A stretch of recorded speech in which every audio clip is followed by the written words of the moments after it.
Fox 5 and Hot 97 present Street Soldiers with Lisa Evers. I'm so glad you're joining us for this special episode of Street Soldiers on location in East Harlem.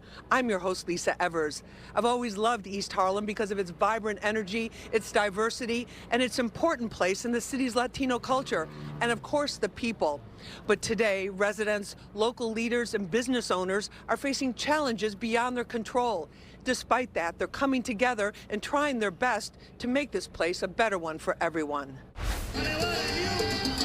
This Latin music store selling CDs and tapes of legendary Puerto Rican artists makes you feel like time is standing still.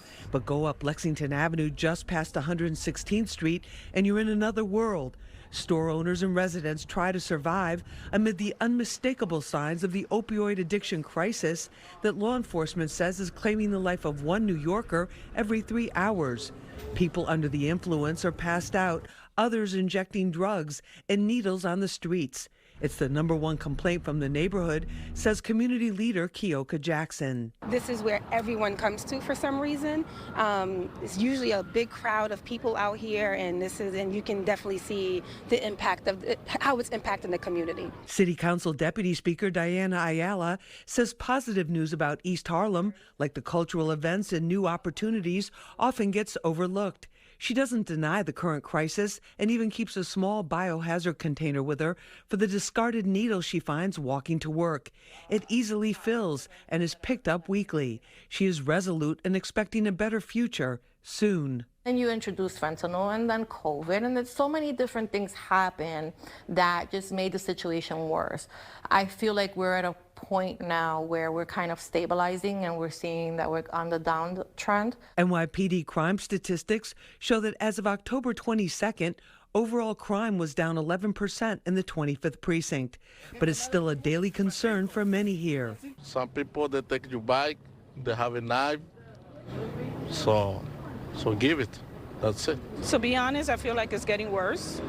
It's not getting a little better. A lot of drugs selling around the corner, a lot of shooting and stabbing, cutting people.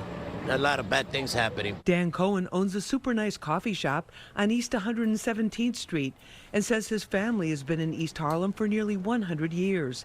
He's not about to leave despite daunting challenges like drug use in front of his shop. I'm hopeful that over time we'll be able to change sort of that dynamic here to allow the talent and beauty that's in this neighborhood to feel comfortable flourishing. The owner of this East 116th Street discount store says some people shoplift simply because they can't afford essentials. City government research shows that 1 out of 3 East Harlem residents are below the federal poverty level. We cannot call the police for each one coming here, and we need the security. No, we do our job. In Harlem, we have a good neighborhood. At 125th Street and Lexington Avenue, commuter Kenneth Menz says something needs to be done. There's a lot of drugs around, and it's just not good over here. It don't feel comfortable to be coming off of work, coming on the train and want to go down there, just 125 to all the nice stores, and to come out the train and see all of this. We took these concerns to the NYPD and walked the streets with Chief of Patrol John Schell. We got an exclusive look at Operation Four Corners, a coordinated effort to clean up the street, help those in need, and crack down on crime, including drug dealing and drug use. Come into Harlem, go shopping on 125 Street. But you're not coming to do drugs. You're not going to buy drugs. You're not going to sell drugs. We're not going to let you lay around the streets. Right now, we're going to talk with City Council Deputy Speaker Diana Ayala. She's fighting hard for her community and says things are starting to look up. Hello there. Hello, Lisa. Welcome to your house. Thank you so much. Great to see you. Gracias, oh my God, gracias. I'm so excited to have you here. It's fantastic to have you here. Deputy Speaker Ayala, great to be talking with you. When people think of East Harlem, they have different things depending on what the most recent headline was, and a lot of times the headlines are not the most positive. That's right. What do you think are some of the most misunderstood things about this community? Yeah, I mean, I think that people hear, about and I hear it too, right? I watch the news and I constantly see my community being reflected in a way that is not always positive. And I think that it gives a misconception that that the community is not as safe as it could be, and that people should not come here and frequent, our restaurants and our stores. And that is not necessarily the true reflection of who we are as a community. We, have festivals and, museums and community gardens that are beautiful spaces to come and visit. But we do have challenges, right? We also have higher rates of poverty. We have higher rates of concentration of specific, programs for individuals in need, right? And that oftentimes, right, leads to certain activity out on the street that the community, right, obviously, rightly so, is concerned with.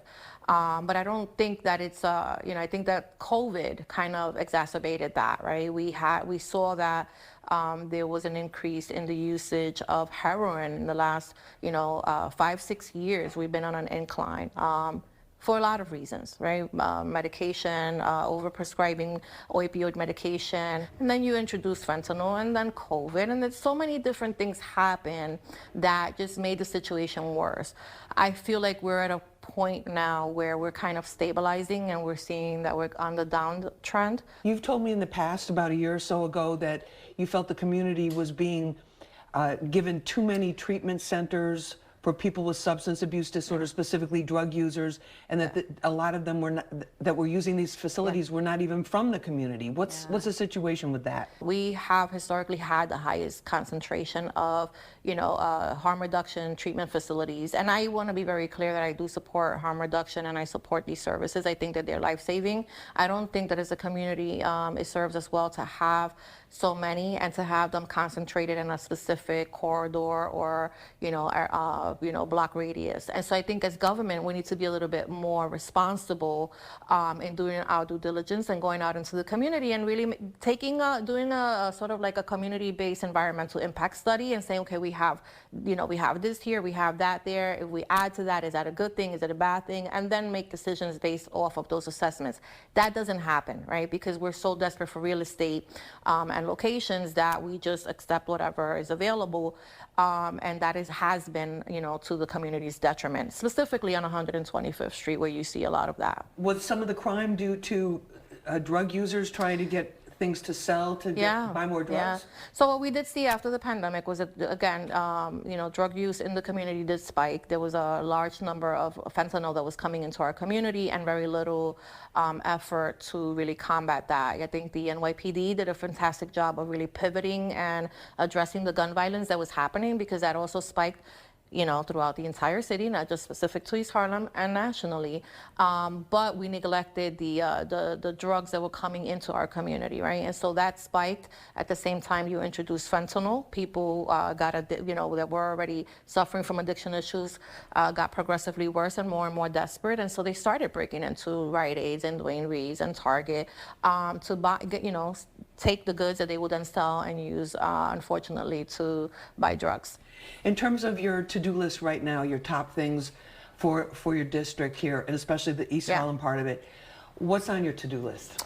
Oh my goodness, so much that we're working on. Right now we're working with some of our local nonprofit organizations to really address the issue of gun violence. If you have a community center, you have all of these young people are coming in there, and recreationally we have some things going on, but there's no real skill setting opportunity. We're not necessarily engaging from a social services perspective, and so really engaging with our community based organizations to introduce employable skills, right? Like culinary classes, like dance, like things, our kids are entrepreneurs, and really creating those opportunities for them. We're bringing in a bid to 125th Street, which we're really excited about. It's the first bid in East Harlem. So it's something that we're really proud of, and that we have worked for a really long time to get. And really just revitalizing specifically that corridor. Coming up, we'll talk with a community leader who will show us residents' #1 concern. Let's check in right now with Keoka Jackson. She's the president of the 25th Precinct Community Council. What that means is that basically she's the voice of the people to the police. Keoka, thanks so much for being with us. Thank you. Thank you for having me. Why did you want to show us this whole strip here along Lexington Avenue? Sure. Lexington Avenue seems to be the main complaint here in East Harlem. It kind of is like what we call the epi area of opioid addiction and how it's affecting our community. So when I have meetings, this is what everyone talks about. All right, so we're going to take a walk with you up Lexington and get an idea of what's really going on here. Absolutely, let's do it. Kioka, how do you see the problem here? I see the problem as being, not being able to, people fearing to come outside, people fearing to walk through the community. Certain times of the day, people don't want to walk around this area just because of how the impact is happening right here in this area. What about in terms of crime? Because this harm reduction gives them free needles, sometimes large packages of 10 to 20, we're told, and then where do they get the drugs? They have to get money for drugs. Crime definitely is, in terms of packages being stolen, in terms of car thefts, in terms of breaking into people's cars, a lot more car like larceny, things of that nature. So I'm assuming, there's that. Now, shoplifting, you said, has been a big problem here, as it has in so many other communities. And with the closing of Target, what has that done for you and for the community? The closing of Target is a blow for our community, because that was our staple. That's where everybody went. You can meet up with everyone at Target because that's where we did our shopping. So closing Target because of the robberies and the smash and grabs is something that is going to really affect our community negatively. Target did a whole lot of community service that probably went unseen, but our community knew about it because they were out here. They were with us doing events at every street festival. They were out here, helping out, giving out things, free things for the community that people would need. Anytime we called on Target, Target was there. And so we appreciate them. And it's, again, like I said, it's a blow. Kioka, how has the NYPD been responding to your concerns and the community's concerns? So NYPD is great partners. They are very open to listening to the community and hearing our grievances, and absolutely has been on the street and on the ground and doing what they can. The laws actually prevent them from doing a lot, which is unfortunate. And then, when they do an arrest, then you see a person that's right back out on the street a couple of hours later. And so, they're here, they're hearing us. We have task force that have been developed because of what's going on in the community. Right now, we're working on the project called Operation 125. So they're out here and they're doing the best that they can. So we thank them for that. In terms of what you like about the community and what makes you hopeful and what makes you feel good about what's going on, what would you say those things are? If I have to describe East Harlem is one of the most culturally rich community. The word community describes us best. We do a lot for young people, so we have so many resources that we utilize for our young people so that we can keep our young people occupied positively, so that they are having something to do, no idle time, to keep them safe. So one of the programs that I'm heavily involved with is the Harlem Giants. That's NYPD and the New York Giants. And it's a mentor program where the Giants and the NYPD come out, do drills, and mentor our young people. And what do you see ahead for East Harlem, for this community? I'm very hopeful that, as we're going through the opioid addiction crisis, as we're going through the robberies and things that happen are just intensifying the negativity in our community, that we are going to band together and work together and get some stuff done. Coming up, we'll meet a small business owner who's determined to keep his retail dream alive. Dan Cohen always wanted his own coffee shop and bakery, and he got it. But now his dream is being threatened by something that was never in any business plan. Dan, how is business? Business is okay, but you don't really ever plan for a neighborhood to turn into what East Harlem has turned into. You plan for how you're going to attract customers. You plan for how you're going to handle your production. You plan for how you're going to hire staff. But you can't really plan for a neighborhood that's just inundated with open-air drug use and severe mental health issues. We just receive an influx of people from all different neighborhoods, both in the city and outside the city. And it's very difficult for the neighborhood to absorb all the people that come here, both seeking treatment and seeking the drugs that are available on the street, because dealers come in to prey on the vulnerable population that the neighborhood already has. So since the pandemic, we've seen an explosion of open-air drug use, of public drunkenness, public drug use, people using the streets as bathrooms, petty crime stuff. It's gotten very, very difficult here. And then in terms of how it's affected your business, specifically, tell us about that. All of these problems affect us in ways that I don't think that people necessarily see off the bat, right? Because people could walk by and see us doing business like normal, but that's not really the way that it is. It's very difficult to attract employees, right? I have prospective employees who don't want to work here because they come and see what goes on in this neighborhood and they don't feel comfortable. I have staff that doesn't want to come to work or doesn't feel comfortable coming to work in the morning because they see what it's like on the subways and down in the train station when they get off the train and it's uncomfortable, or they are here at 5 o'clock in the morning when it's dark and they don't feel safe. And so it's very difficult to have staff, to have supplies, and even to have customers, right? Like we're right off the subway. We rely on regulars walking by, on people coming off the train. But when people don't feel comfortable and safe walking around a neighborhood, the strain that it puts on us to keep things going is real. Unfortunately, we had one of our staff members who actually had to administer Narcan. We keep Narcan in the shop because we get asked for it all the time. And in this particular case, one of my baristas had to run outside and administer the Narcan himself. Never did I expect that would be part of a barista's job responsibility to save somebody's life with Narcan who's ODing on the street outside. But that's kind of where we are. How frustrated are you?